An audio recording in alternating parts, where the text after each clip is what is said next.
This episode of The Ride is sponsored by Weaver.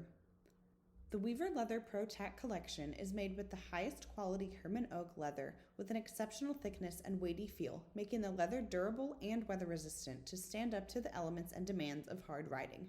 Shop the Pro Tack collection at ridethebrand.com.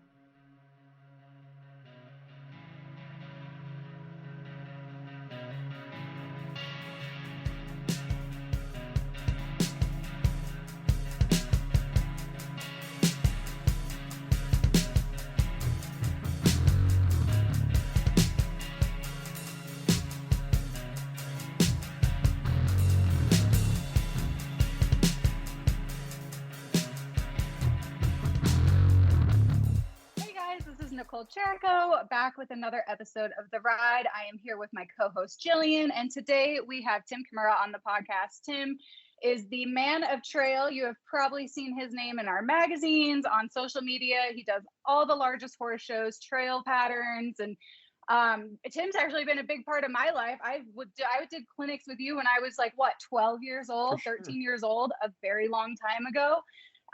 So, it's really awesome to have you on the podcast. Thanks for coming on. Yeah, for sure. I appreciate you girls letting me come on.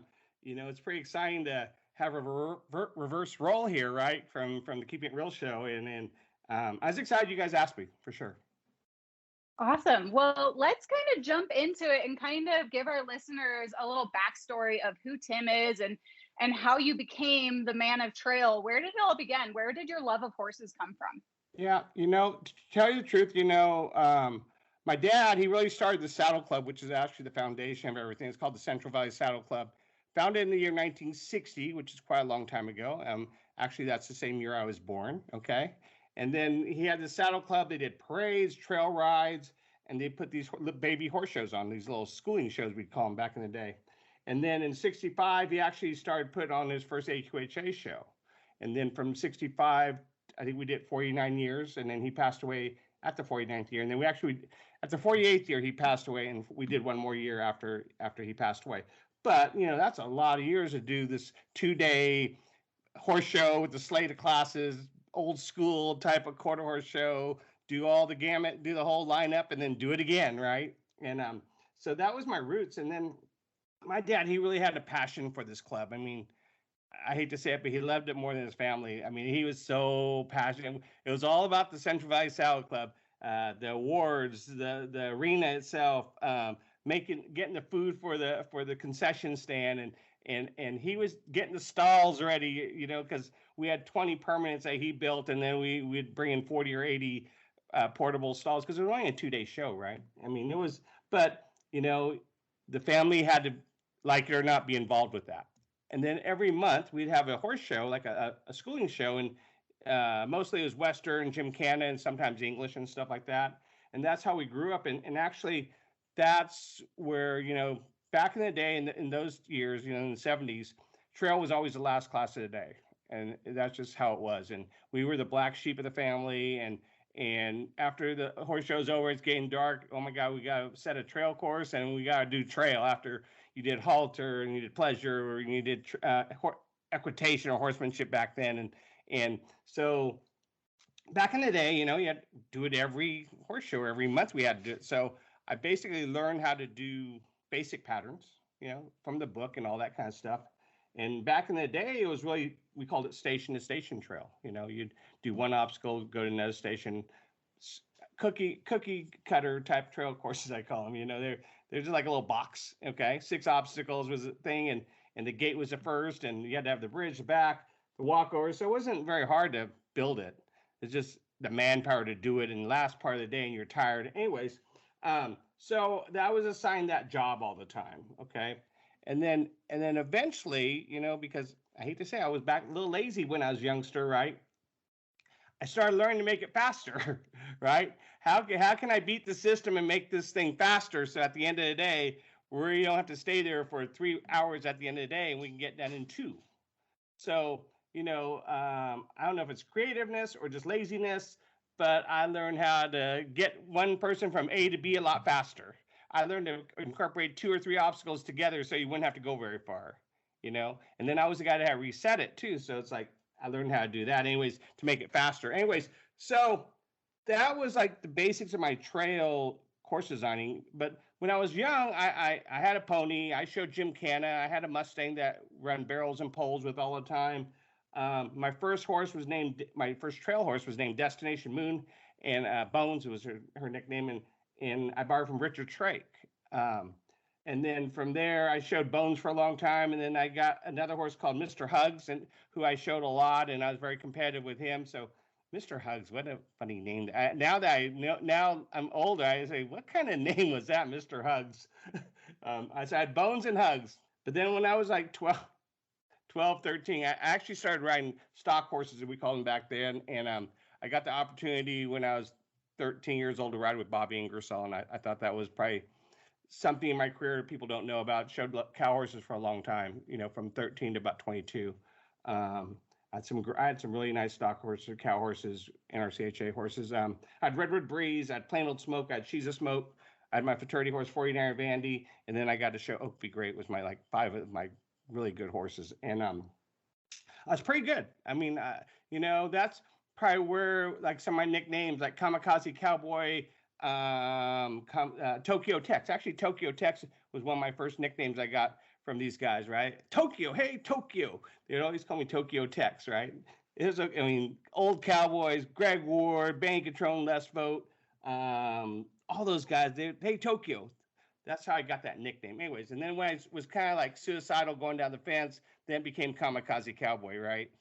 Okay, and then eventually it got to be Sukiyaki Jockey. That's like the third name. So like when we do our show, it's the Tokyo Tex, the Kamikaze Cowboy, the Sukiyaki Jockey, the MOT, the Man of Trail, Tim Kimura. But when you get like that, you just get several nicknames. When I was at Bobby's, I thought that was really interesting. Like I had his assistants that would always have to help me. I had Gary Balmer, Gary Belafonte, Tim Stewart, Mike Swan, Ian Chisholm, just great horsemen. All 5 of those. A few of those guys were judging the World Show this year. I didn't get to be at the cow horse at then, but it's so funny the history that those guys were like my mentors when I was little. Bankatrone, Stan Fonson, Don Murphy, they would help me too. Like when Bobby wasn't there, they would all the trainers back then would share their clients and say help them while they're there. I thought that was interesting. Trail wise, Patty Knudsen, Cynthia Candleberry, they were like my first 2 mentors to help me do the trail. I showed a lot with those 2 and fantastic ladies, great coaches.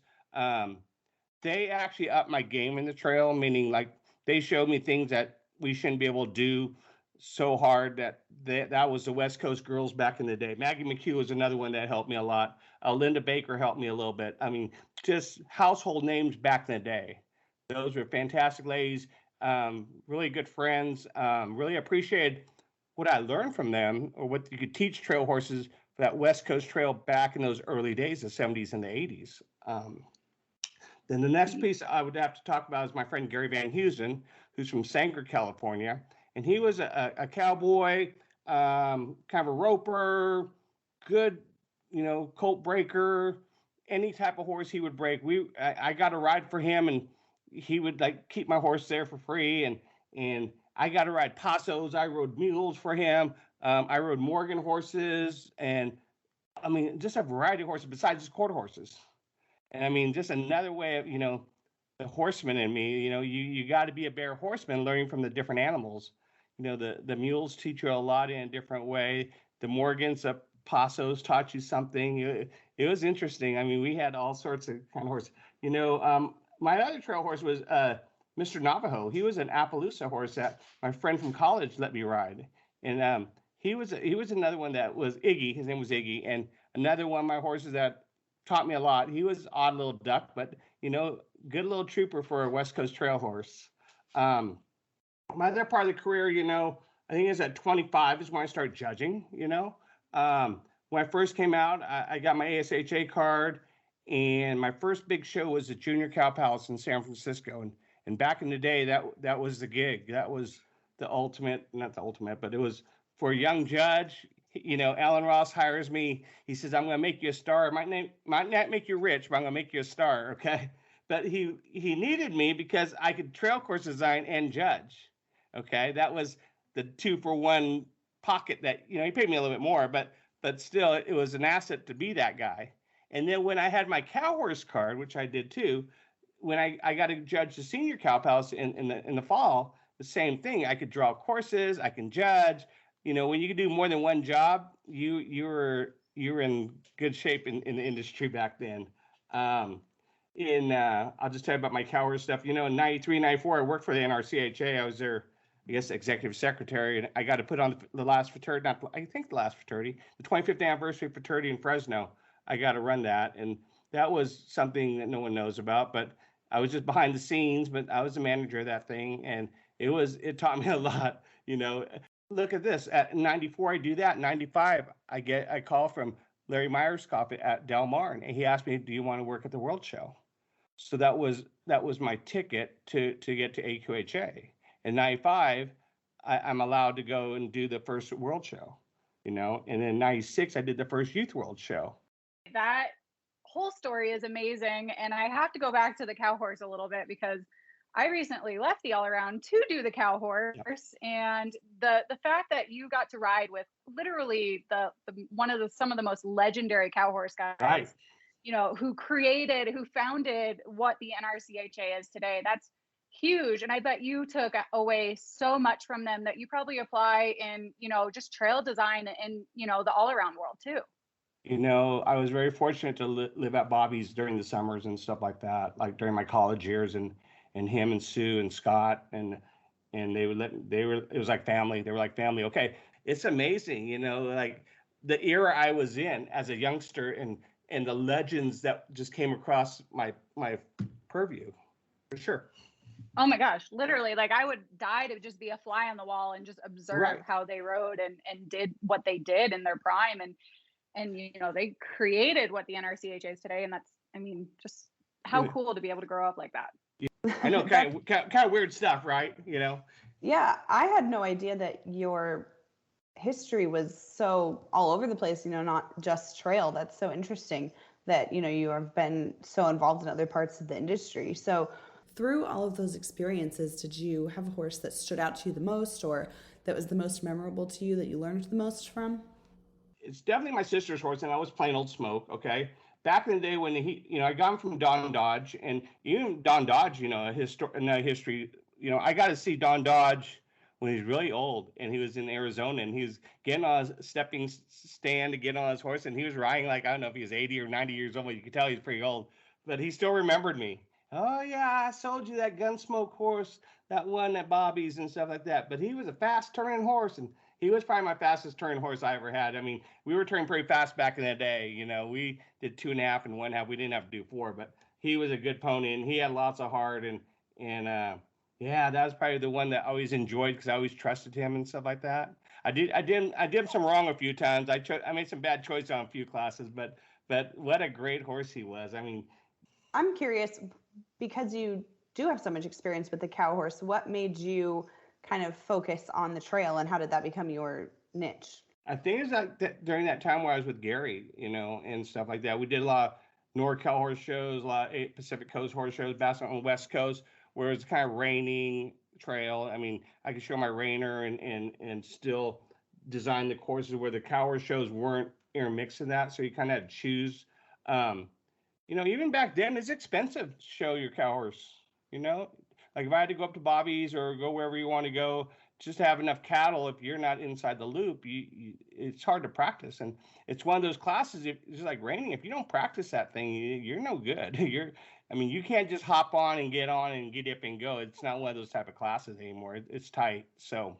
No, I was just going to say the same thing. I think we've just specialized it so much that now it's really, if you don't dedicate that time into that, you know, that sport, whether it's trail or cow horse or reining or whatever, you know, it's going to be hard to compete with the best. But I think one thing that I really did like about the cow horse, with what you were kind of going off of, is it's a very humbling sport. You can have the best horse in the class, but that cow will do you dirty. Right. And, Right.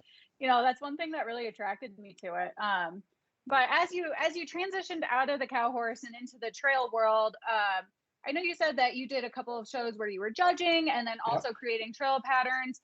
When did the trail patterns become so popular that kind of became your main focus? Yeah, I think it's monetary, if anything, like just showing cow horses doesn't pay very good unless you win, right? I just did the reining and drew courses and did some, I can go actually both ways a little bit. I can show there in the afternoon and do the trail for them in the morning. And that's kind of how they hired me back then and stuff. So back in the day, Michael and I, we would drink a little bit and then we'd get the straws, right? And then we would make patterns on napkins and on the table, and that's the folklore of this story because we all talk about this all the time. And the other night at Halloween, this 2021, my friend Mark Schaefer came to town, and him and I go to this bar that I really wanted to go to called the Vinyl Lounge in Denton, Texas. And him and I are drinking, and just him and I and strange people dressed up. It was a perfect place because we didn't have to talk shop. We were just kind of messing around. And pretty soon we had drank 4 or 5 drinks. So we had like 8 or 9 straws. And Schaefer gives him a straw, says, "Do your thing." I said, "What are you talking about?" They said you used to like do courses with straws. And it was funny to like take the straws again. And well, this is what I'm doing at the World Show. Let me show you an obstacle I'm making. So I'd sit there and I'd put the straws on the table and da da da da. And oh wow, that's pretty good. And that's the lord of the straw thing. Okay, straws, napkins, chopsticks, swizzle sticks. We did all. Anyways, that's my little story about that. So it was like a creative outlet for you, even from a very young age, to just kind of build courses and whatever. So how did you go from, you know, creating courses out of straws to designing courses for the Congress and every World Show and things like that? How did that evolve? Right, for sure. You know, back in those 90s, okay, the early 90s, before Myerscough calls me up, and I'm still drawing some courses when I'm working for NRCHA and stuff like that. But from Cow Palace to Del Mar to Santa Barbara to Bakersfield to Fresno to Rancho Marietta. Those are like the pinnacle places. Orange County, Costa Mesa was the other one that we drew a lot.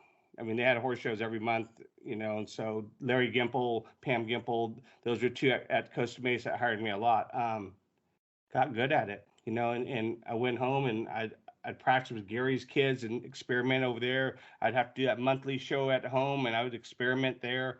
Our quarter show once a year, that's why we called Central Valley Saddle Club the laboratory, because once a year, everyone near and far, world champions would come just to play the game on my court and like see what I had in mind, right? Cynthia loved it, Patty loved it. Yeah, a lot of people from north and south would come to Fresno or Reedley to check it out. And I accumulated a lot of polls, and so I can do kind of like my rules. Here's my story. One more story. Charlie Cole. How's my Charlie Cole story? Oh, Charles, okay, he's working for Tim Whitney, and he maybe 17, 18 years old. He's kind of a youngster, and he comes to Reedley, and back in the day, you only supposed to have like 6 or 8 obstacles, right? And so then to get around that, we make like 6A, 6B, 6C, and you can still get away with making a combination. And he comes up to my arena, comes up to my announcer booth, says, "Mr. Kimura, sir, I don't think this course is legal. You can't like do that." And I go, "Well, sir, I can appreciate that, but I've done it before. I've done a lot of other quarter shows, and I think you're just have to deal with it today." And he was really miffed that I told him that. Like, and ever since then, we've been like super big friends. I mean, we grew up together. Jason's from over there too. Like, but Charlie and I always laugh about how we met. Like, "Are you calling me out on my home court like that?" I said, "Probably not going to work today. Okay, like." You better just do the course the way it's written. And he had great stock, so it's like he could do it. But anyways, that's how Charlie and I met. So what were these obstacles that were, just so different from what people were seeing that it was drawing people in to kind of play on your court? What was so unique? So it's good, like we talk about, we call it City Trail. In the year 2020 or 2021, we started naming this thing City Trail because it's all about shifting gears high and low, steering left and right, parking our car, versus our friend the Ranch Trail, which is more authentic, more, like historical trail, station to station, show your horse kind of operating on a trail or a ranch and stuff like that. I needed Ranch Trail to show up. I needed Ranch Trail to be something because that took the pressure off City Trail, because all the homegrown people were miffed that my trail became agility trail, I call it. where it's more agility, how many poles you can get over, how fast you can turn, or city trail. Okay. And now ranch trail, and it's funny, I draw a lot of ranch trail courses now because I'm a course designer. And at first they were a little bit miffed that I was doing it because they thought I was trying to make ranch trail city trail. And I said, I have no intention to make it ranch trail city trail because I want you guys to have your little home and do your station to station and maybe lope over one pole, maybe trot over a few logs and stuff like that, and back and side pass a little bit like you would in a ranch. My goal is not to make your class my class. I have enough room and I got enough popularity in my class. You need to have a home. So, I was fortunate enough to do a deal with Chris Jeter the other day, and we did a talk on Ranch Trail, and there's a contrast but guess what? I was from a ranch, okay? I did the cows, I did the cow horse stuff. I get what you guys have to do. But like Chris would say, a lot of people don't know that. They don't know that they just think you're a city boy who only knows city trail. But I really came from the country first and learned how to do the city trail. But I think the combination, like more loping, more lope, trot, lope, more transitioning, I think that the quicker type of course, okay. History of trail goes like this. When it was station to station back in the day, and trail was old school last class of the day, my judges would fall asleep. They were pretty tired, okay? They would sit on that hot tree. And when that side pass back was sitting there forever and their eyes stayed there for about a minute, gave them a chance to doze off. Not that they fell asleep all the time, but it's very boring, when it's hot, you're tired, and you're trying to concentrate on trail like that. And it's a long side pass, a long back. And the trick to trail is not to put someone in one position too long of a period of time. When their eyes are moving and they have to wander a little bit, and they can throw a score out, they're more intrigued to stay awake longer. Not so much stay awake, but stay focused. I hate to say that they all fall asleep because they don't. I don't know. I'm just saying that I think that's what brought my trail up front a little bit. Like I'm sure it's the lope, trot, lope transitions and more trotting and loping over the poles, something faster. All of a sudden the good movers are showing up. Before it was a class for bad moving horses or horses that didn't have any jobs. They would come do the trail because it's the end of the day and everyone else would go home. But now, it's very specialized for sure. I was going to say that the thing that I really love about your patterns is that you put a lot of thought into the rider, the horse, the judge, the spectator, everybody on how a course is going to flow and why you create the course the way that you do. Right. I think, I guess I use this as an example is it reminds me of writing a song. Okay. Whether you're drawing a picture or writing a song, I really feel like trail has a tempo, it has a flow to it, it has a verse to it, it has a chorus, it has a conclusion. I'm an 80s type of guy that loves Eagles, Beach Boys, Beatles, maybe it's 70s, 80s, whatever. But the guys that wrote lots of music, and you can tell the Eagles, you can tell Fleetwood Mac, you can tell the Beatles, you can tell the Beach Boys. There's a tone, there's something in there that when it's my course. You have to, because it sings to you a little bit. And I as a songwriter, as a course designer, you just something motivates you and you get involved and you just love it. Like my world show this year in 21, I loved it. I loved all my patterns. I don't know what inspired me this year, but something happened and I was nailing all my courses. Like every course fit was going on. I was kind of excited because my friend Tucker Williams brought some new wood out there, so they had more things that I can move around, and had this plastic log, and then I brought the real log in, and just we did the solid gate, and just a lot of different things. But as a creator, you get more toys to play with. It's kind of fun to move the colors around and move the water boxes around, just stuff like that. I have to say that's so true about what you said, how you can tell that it's a course that you designed. As soon as you open that pattern book as an exhibitor, you can tell and go, okay, this is a Tim Kimura pattern, like no doubt about it. And they're always just so exciting to ride. I've always loved showing on a course that you've designed. So what are some of those obstacles that you're using right now that do stand out so much from the others? Well, you have to go back to decide what show it is. At the World Show, there's things I like. I like different types of side passing now, just because I got to be creative how I use that side pass. I want to just tell you the truth. I've learned in the last month or 2 months that I get more bang on my buck a series of trot overs and I do lope overs. Okay. Unfortunately, as specialized as we are, those horses can lope over some wood and jump. Okay. And they have no problem. Like I can't make them hit it very well. Right. Something about the trot, the distance, is sustaining that trot for that long a period of time.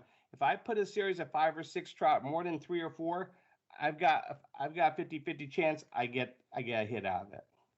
It's weird. And then when I bend them a little bit, I get a little bit more action out of it. So, a little bit more quantity on trot overs for a longer duration of time. I'm finding I'm getting some bang out of my buck out of it. The side passing, I think last year was a year we had a committee that we tried to like improve our footwork on our horses. Like, before we were just kind of going in the box, turning, backing was big, and they didn't have to be so creative footwork wise, but it took a little bit more time. So then I was forced to, make some intriguing side passing that just at least you had to move your body a little bit left or right and stuff like that. I thought that was the goal of what we were trying to do. And I think the goal was, so when they got to the World Show and I put the side pass in the finals, it wasn't such a surprise to them. They thought I was trying to trick them a little bit because I would save the side pass till I only had 15 or 20 horses in a class and then throw the side pass at them. And it was kind of mess with them a little bit. So for a whole year, I was trying to incorporate the side pass more. Again, it's hard when we're doing that warm up because it takes a little while to side pass and everyone wants to get on top of the wood. And sometimes it's not so good in the warm up pen or I have to build 2 of them. So I'd imagine that as trail has evolved and the horses, they're just getting better and better every year. And you keep throwing out crazy obstacles with them, which I was looking at the pattern this year and I'm like, God, I can't imagine trying to get over that. I could barely get around the ones that you made, 15 years ago. And now seeing the stuff that people are doing and maneuvering their horses through is just insane. And the talent that goes into it. How have you kind of evolved your style to kind of keep challenging these horses as as it gets, better and better and these horses get just more talented? At first I thought, and I said to my fellow course designers that you had to ride these courses to really feel how to do it. Like if you rode over it a little bit, you'd get how much room they really needed. But I'm fortunate enough to clinic a lot, okay? And I do this stuff at the clinics a little bit to kind of experiment with what's going on, or I see what's doable and what's not doable. And I think I'm very fortunate because I clinic quite a bit that I'm allowed to, at clinic, I'll drop a course down, I'll watch them ride it, I'll teach them how to do it better. But in the back of my head, I go, oh yeah, I got to fix that. I could twist that around and I could use that next week at this horse show or something like that. And that's how I do it. I hardly ever ride over the trail wood, but I watch a lot and I watch pretty close and I'm pretty good at eyeballing what's going on or ask, how's that ride? I'm at the finals this year at the World Show in Senior, I might have had this log in a weird place that wasn't really lined up with the gate very well. And they said, well, hey, this isn't lined up very good. Like when we side pass over that gate, we're going to have to walk forward a little bit. I had no problem moving it a little bit. I'm game to let those guys try to show the best they can. Height wise, I'm pretty stiff on that. I actually lowered the bridge pole a little bit at the very end because I was feeling a little guilty, I want them to show those horses got so good that I've got to make it so we can break them apart a little bit. Not to trap them, but to challenge them, Whenever I design a course, and I've said this since I first started drawing courses, I said, as a course designer, my job is to challenge the top third of the class, educate the middle third of the class, and make it safe for the bottom third of the class. And when it layers out like that, and you got 3/3 out there, 1/3, 1/3, 1/3, it's easy for the judges. It's easy to figure out who's the winner, and the losers know what to practice, and everyone lives happily ever after. Okay, but that's if it's too easy, it goes one way. If it's too hard, it goes one way. But if you can get that magical third, that's what you're looking for. I think it was Jason this year asked me, he said, maybe, and this is the first year we split the level 2 in the senior, okay? We had level 2 on a different day, and we had level 3 on Tuesday and Thursday.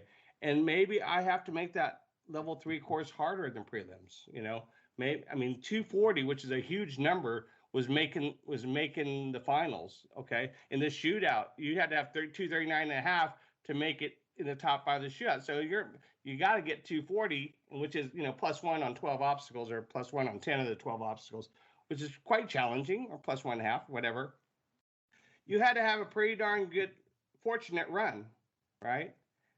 So I mean, and there was 232, I think, or something like that, was to make the shootout, which means the top 35 horses had a 232, which is a huge number. So I mean, maybe the question is, how do I make it harder and better? I don't know. I mean, it's a mystery to me. All I know is this for sure. I always try to take them out of their comfort zone a little bit. Okay, like when I think that they're owning me a little bit, I'll put the white poles out there, like in the Serpentine this week, where they don't have a stripe to see. Okay, I feel like there's a little advantage on me when I take that stripe away, because it's really easy to figure out if you do the math on the pole. So when things like they have to make choices, I want them to make a choice. Even I'm finding out too that when I went to Ocala, a huge arena, when I spread that course out a little fatter, they have a hard time lasting that long to the next pole, like station to station. They can't sustain what they're doing for that long a time, or they're not used to seeing that pole from such a long distance. So when I had a smaller class at Ocala, and like the first Ocala, and I spread that thing out, it was challenging for those guys. It was funny to watch because they wouldn't get lost. It was just a long waiting time to get to that pole, and that was really interesting about that. So we're talking about these horses that are obviously so talented, and obviously a lot of that comes from the training and the rider. But what do you think goes into making a good trail horse? Well, definitely practice. I don't know how much practice that is. Like any event, reining, horsemanship, trail, your horse has to be pretty broke. Okay, the thing that's going to help and hurt both at the same time, the trail horses, is a 3-year-old class. Okay, the 3-year-old trail. One, most of these kids are getting these A-B pleasure horses. Okay, let's say it's not going to be the winner in the 2-year-old pleasure class or the 3-year-old pleasure class, and they're teaching them to become great 3-year-old trail horses. Okay, so they've gone pretty hard as a 2-year-old, because there's a lot of money up for a 2-year-old pleasure horse. Okay, and now they're making a lot of money for the 3-year-old pleasure horse. So unfortunately, it's a little rough on those horses, but those broke ones are pretty broke, and it's pretty not easy to teach them, but they struggle at the trot. Again, that's me, knowing that their trot is not their strongest gait. Their lope is super strong, but their trot's not as strong as their lope. So the more times I twist them with that trot a little bit, the more advantage to me. And then in the 3-year-old class or the green classes, I can't elevate the trots and lopes. So those good movers are just barely skimming just getting those poles, those great movers and stuff like that. So it's really hard for me to zap them or make them hit something unless it's technical. Sometimes that side pass will give me some bang for my buck. Sometimes the back will, and sometimes those trots. So the way that horse evolves, A, get them broke. B, get the good footwork. C, I would really like them to have a look, the eyes, the ears, their mouths. Sometimes they get a little fussy in there after a while because they've been putting so much pressure on them a little bit. I sometimes there's horses out there. Wow, look at those ears, look at those eyes, man. That thing's sparky. That one's hunting the wood a little bit. You're like loving that. That horse looks fresh. And sometimes it's a pin-eared one, right? And not liking its job very much, and I get a little miffed a little bit like that. Oh, this one doesn't like its job. It's been practicing a little bit too much. So it's a fine line, but there's a lot of room. There's a lot of classes nowadays for all these horses. Just as fast as you have the 3-year-old class, you have the non-pro 3-year-old class, and it just keeps growing and growing. Let me just make one remark here. Like when we did our history, the reason why trails spiked, okay, it spiked a lot. Okay, let's say 1990. Okay, that I think if our stats are right, was in 1990 you were allowed to ride more than one horse. That was the year quarter horse got to ride 2. In 208 you were allowed to ride 3. Okay, so not just my class evolving, but the twist of the knob of riding more than one horse. One guy showing, or lady showing 3 horses. 2013 it becomes the leveling.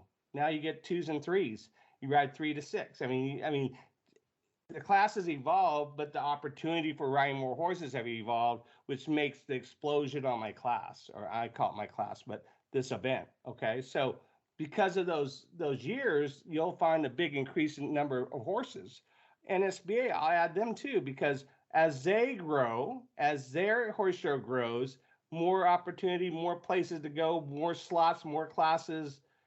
Just there's just a big need. I mean, if you go on the market right now looking for a trail horse, it's hard to find. They're hard to find right now, because everyone's keeping them, okay? Or not enough of them are making new ones, and it's hard. I mean, it's a great industry, but yeah, it's a challenging industry, and I just need different types of horse shows too. We don't have very many schooling shows anymore. It's too expensive for people to put a 1 day, 2 day show on anymore. It just doesn't happen. So all those horses are actually being trained on the road. I think they go on the tour and they don't have time to stay home because we're on the road to pay that trailer and all the other stuff. And you see a lot of people training their 2s and 3s at the horse show, not showing, but they have them there because they're going to do the warm up because we allow them to. So I know, good and bad, good and bad. I had this on my notes. So I was going to say, it was funny because, for myself, my job, it's never ending, just as fast as I'm doing this interview today, like I think in 2020, I think I got them all. There's one show I wasn't sure of, but like the top 10 shows in AQHA, I think I did them all. It was the Big A, Stars and Stripes, Arizona Fall Championship, Pinnacle Circuit, Arizona Sun Country, Redbud, Florida Gold Coast Golf Coast, Madness, and the Summer Sensation. I think those are the 10, like the top 10. I think I did them all that one year, right? So I mean, I'm across good and bad. I mean, you can have too much of me too, right? But I do all those. Breed shows, Paint World, Appy World. I've done the Paint World before. I've done the Appy World. I don't do them now. I do Palomino. I do Arabian Nationals. I do the Buckskin World. I do the POAs. I've done the POAs. I did Color Breed Council this year. I did Pinto World this year. I did European Championship, German Open, Canadian Championship, Netherlands, and Swiss Championships, right? So, I mean, if you want to go across the board, it never stops. So when you're doing all these different breed shows and going across from the Arabians to the POAs Yes. to the Pintos, Yes. are you kind of adjusting the courses to fit those horses? Like, does it vary? So we'll go to this chapter here, and then the question you should ask me, or not should ask me, but the question is how do I design courses, right? So like what goes into that, right? Okay, so I made my little list. Okay, one, location, like what part of the world or what breed you're doing. Okay, the level of the competition, how good they are, and how strong they are. What's the schedule? What's the order of the classes? Makes a huge difference. How much time's available? Some of my friends out there that want me to work from, they want that course to be under 3 minutes, and we've got 100, 200, 400 rounds to do in a day. Whether we do one, are we doing one course or 2 courses? I mean, that's just how my question is. Who's supplying the poles? Do you have them? Do I bring them in? Does Tucker bring them in? Does Robert bring them in? Does Don bring them in? Or do you own your own? Who's setting the course? A lot of times I'll draw and Don will set them. Gary McAllister will set them. Other people, Carson will set them. Do you have a trail warm up? Where the judges sit? When do you need your patterns? How to break your courses up? Like is it senior, amateur, select, youth, and then green, junior, level 1 amateur, level 1 youth, and walk trot? That's in the equation. You have EWDs in there. That's part of the equation, right? So that, just starts before I even touch the course, like what to do. I got to know those answers so I can at least have an idea what to draw. Those are the things that are involved, before I even how much course am I going to do? Like, what's the layout? Where's the gates at? Where the judges are going to sit? Where, do they sit on the right side or left side? Performance Arena and Barton 6 versus the Coliseum, Jim Norrick. They're on both different sides, one on the right, one on the left. Makes a huge difference. If you got 2 patterns running, makes a huge difference of how to draw it. So it's not just like whatever, Unfortunately, there's a lot of thought process you got to do, or else when it comes time to do it, you're going to have a hot mess a little bit. So at the Pinto World, they have English Trail as well. Are you involved with that? And what Yes. Oh my God. OMG. OMGs. Yeah. Um, challenging because the Arabs do the same thing. Okay. So the Arabian and the Pintos both do the English Trail. Yeah. Um, trying to find something that meets in the middle, because definitely you got to change the distances for the English Trail from the Western Trail. You got to open it up a little bit more. I guarantee you in that English Trail, even though they have two hands, their steering isn't the best. It has to be more that course has to feel like a equitation pattern, or like a echo fences pattern, or something a little bit bigger, huntery, like not so city trail like. So definitely you got to like get that, okay, or else like the first year I did the Arabian Trail, I kind of messed up a little bit because I made the English Trail a little too tight for me. They weren't good like that. But I tried to open up when I got there. But when I first did, I thought, oh yeah, they can do that. They can't do that. They need something a little simpler and let them use their two hands. And they weren't built to do city trail. They're built to do a little country city trail, something like that. But then my nemesis, okay, because you haven't got there yet. And nemesis is the in-hand trail. In-hand is the nemesis of the nemesis, okay? And for you guys that do in-hand trail, this is how it goes. I would love to set the right course and right distance for y'all if you were by yourself, okay? I tried to teach that in Europe. I said, just put your in-hand classes on one day. Then I can set courses not so big and they don't have to run their butts off to get from pole to pole.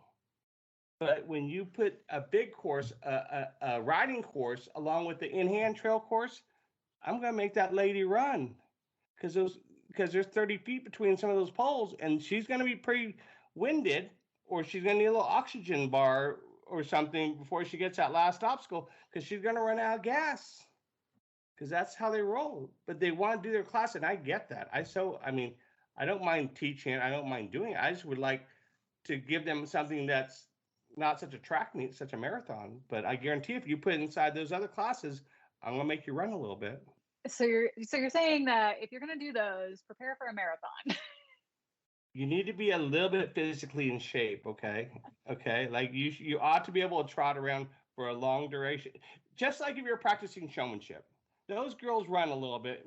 Like Lena Vollmer and Tina Vollmer, they run in their arena with their arms up, and they practice running a little bit. Maybe in their tennis shoes, not their boots. But if you don't run a little bit with your arms up and you're not used to staying up there that long, you're going to get winded pretty fast. And then guess what? When you quit going, that little horse is going to quit going too. So just FYI. Oh yeah. I hadn't run in dirt in 11 years. And I was helping a girl at the barn that I'm at now. And she was like, can you show me something? And I'm sure. And I go to run. And I was like, I don't do this anymore. Right. I can't run. Yeah. It's a weird thing. Like I was taught, with the cups, right? Holding the cups of water up right there and running with your, that's a pain in the butt. It's fun to watch someone else have to do it, but like I watched Curtis Reynolds coaching one time, and those showmen. I mean, I've watched Tina and Lena run all the time. Jane Frid, if to showmanship, just like trail, it takes a lot of practice, a lot of grit, and if you're gritty enough to like practice and set up that many times and come out 2 or 3 times and do it again, you're gonna get it.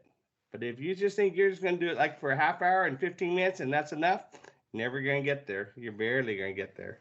I mean, the gritty girls do it. I don't know how they do it, but they get down and like they run. And especially the selects. The selects, it's you have to be stronger than the other selects. You're all getting older, but like those 50-year-old selects, they're pretty fit still. So if you're a 55, 60-year-old select, you better get your butt in shape. You better do a little treadmilling. I mean, same thing with trail. Trail is an endurance run too, concentration-wise. I was watching the select trail this year and stuff like that, and I was telling some of my friends, it's tough to go twice when they had a shootout, okay? And to do that one time all day and adrenaline yourself as an older rider, man or woman, and then to do the shootout again, that's a lot of adrenaline for that folk to try to put 2 rounds on in one day. It's harder than it looks, and a lot of them looked a little just miffed or weaker when they rode that second time. I can imagine. I mean, that's a lot of it is, as much as you're sitting there really quiet on a drape rein, there's a lot that you're doing with your body and Yeah. and mentally too. Like Yeah. just having the ability to mentally get through two really tough patterns and know your spots and know your timing and know your horse and feel everything. And I try to color coordinate things. I try to put the right color poles. So, purple and yellow are my colors. And so, like, if I start with purple, you probably head for a yellow. It's probably, if you start with the yellow, you probably head for the purple. They're probably pretty close together, and I like to match the colors up and have like little themes and stuff like that. So, I mean, I'm all about that. That's something that is super helpful for me because it's almost like you have to keep your brain in shape for horse showing, especially trail. I showed throughout college pretty heavily, and then I took a break when I got my master's. And over the summer, I just decided to show at the Pinto World because the horse that I own was leased out and was going to be there. And I was doing one of your patterns, and I was almost done, and I got to the end, and I totally forgot where I was supposed to go. And it was. I came out and I was like, I haven't shown trail in a year, and my brain was just not used to focusing on that. So it's a stamina. It's a stamina of staying that long. Okay, so here it goes. Like most of your horsemanship, showmanship, equitation patterns are 90 seconds long, 90 to 120 seconds long. You're going to be in there for 3 minutes on my deal. So a lot of pattern people are really strong for 2 minutes. The last minute is my minute. Right? I know you're used to going out there for 2 minutes. Can you stay out there for 3? And so sometimes the technical stuff's a little bit toward the end of the pattern, toward the end of the song a little bit. And can you last? When I coach, when I clinic, and I tell everyone, I said, if possible, you need to put a pattern out in your arena if you can, whatever wood you have, every little piece of wood you have, and build yourself a course, because you only practice the course when you're at the horse show. And if you don't practice at home a full course, you will not be able to have the stamina to last through all those lope, trot, lopes, and then breathe for that last slow back or that side pass or that back or that box. And that's what I tell my friends. I said, I know it's a pain in the butt to go put those poles out there, but if you don't put a pattern out for these amateurs and selects, they're always going to stay the same. Because they're going to be good for about half the course or 3/4 of the course, and then they're going to bomb somewhere because they're not used to being out there for 3 minutes. I said, I know, like once every 2 weeks, once every 3 weeks, if you need to get some poles for one day, But I mean, I talk about that a lot in the clinics. I feel like that's something that is also important for the horses, with having to be on a pattern for that long and being used to that, because it's asking a lot of those horses to do that much in that short amount of time. So I think, what's something else that you would suggest for people to practice at home to prepare themselves for the show? I have to add on to this because, how do I say it? What they do is when they set this course up, okay, they practice to be perfect. So if something goes wrong, they school, okay? They do something, if it's not right, they school and come back and do it over again. I said, you need to learn to do all 10 obstacles or 10 maneuvers without stopping. You got to learn to have the highs and lows, deal with a tick, deal with a bad move, and still keep going. Because you have a crutch of stopping every time it's wrong, because you're allowed to do that at home. And then when you get in the show pen and you can't stop, you freak out mentally because it's not perfect. My girlfriend, Tina Vollmer, I'll give you props, because in showmanship, when she makes a mistake, she can hide that sucker and just keep going like she's fine. In trail, it's the same way. If you're wrong, you've got to hide it like you're okay. If you get a chip or a big spot, you got to hide like, okay, I got this. You should pay me for catching up to it and getting back under control again. But I mean, that's like, they practice an obstacle touch. Perfect. And then when you get that one, they go on. I said, that's not how you're going to get show it.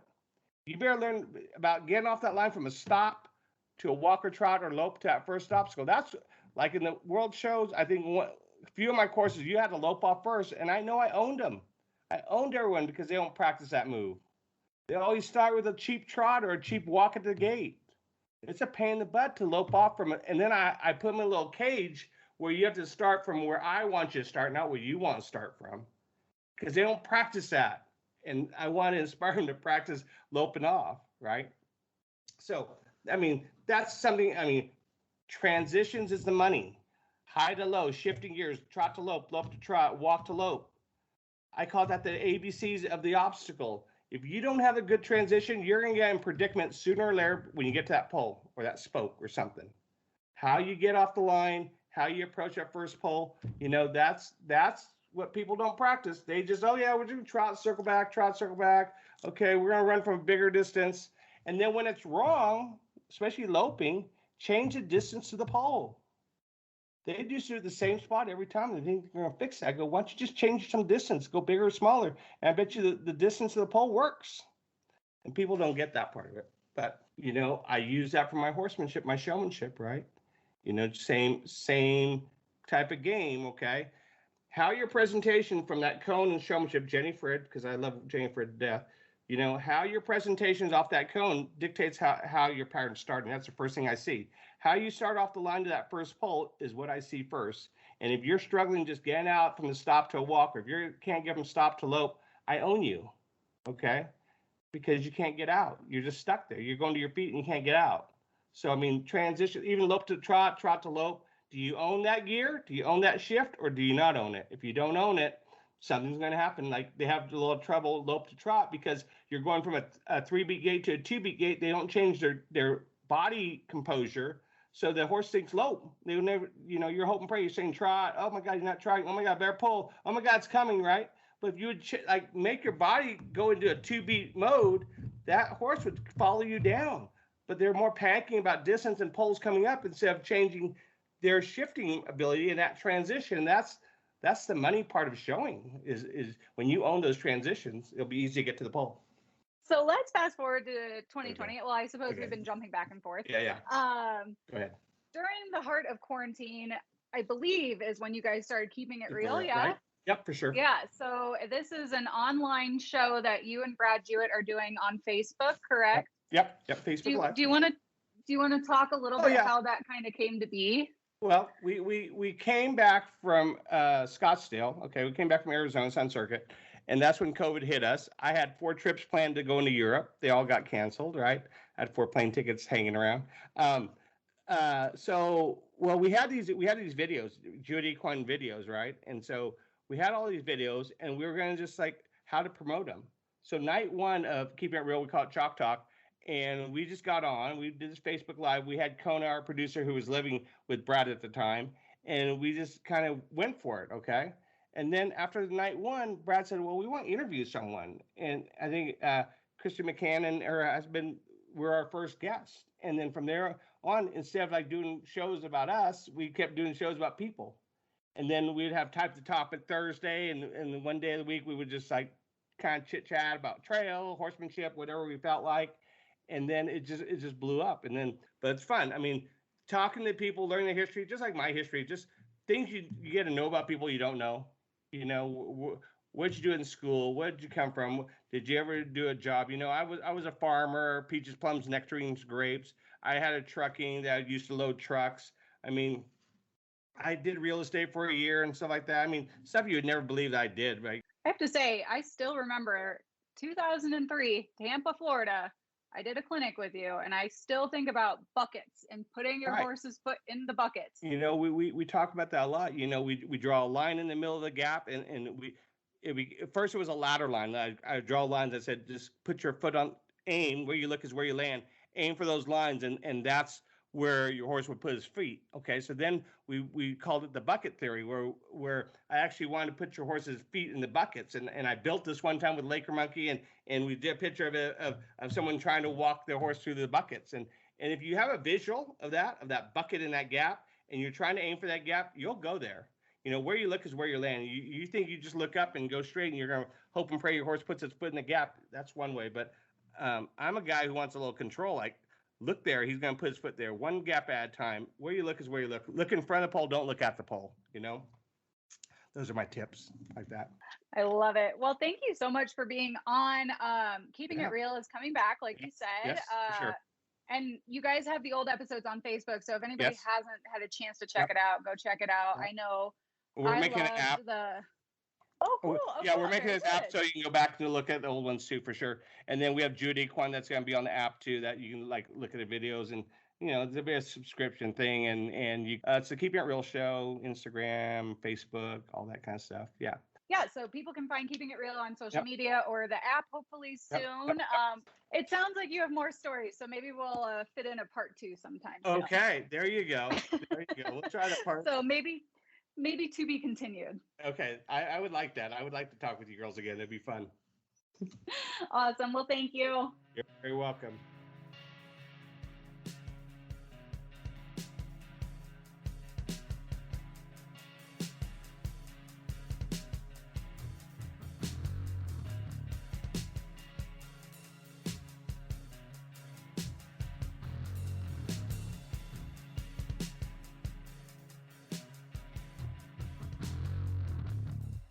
Thank you guys for tuning into the Ride podcast. We hope you enjoyed this episode, and please be sure to subscribe wherever you listen to podcasts.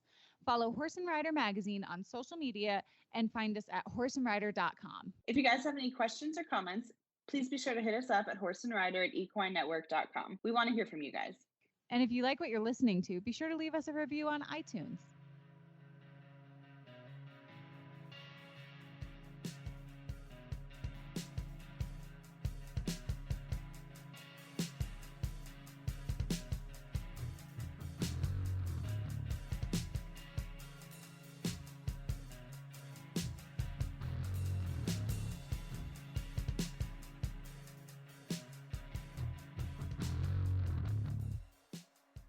Thanks again to Weaver Leather for sponsoring this episode of The Ride.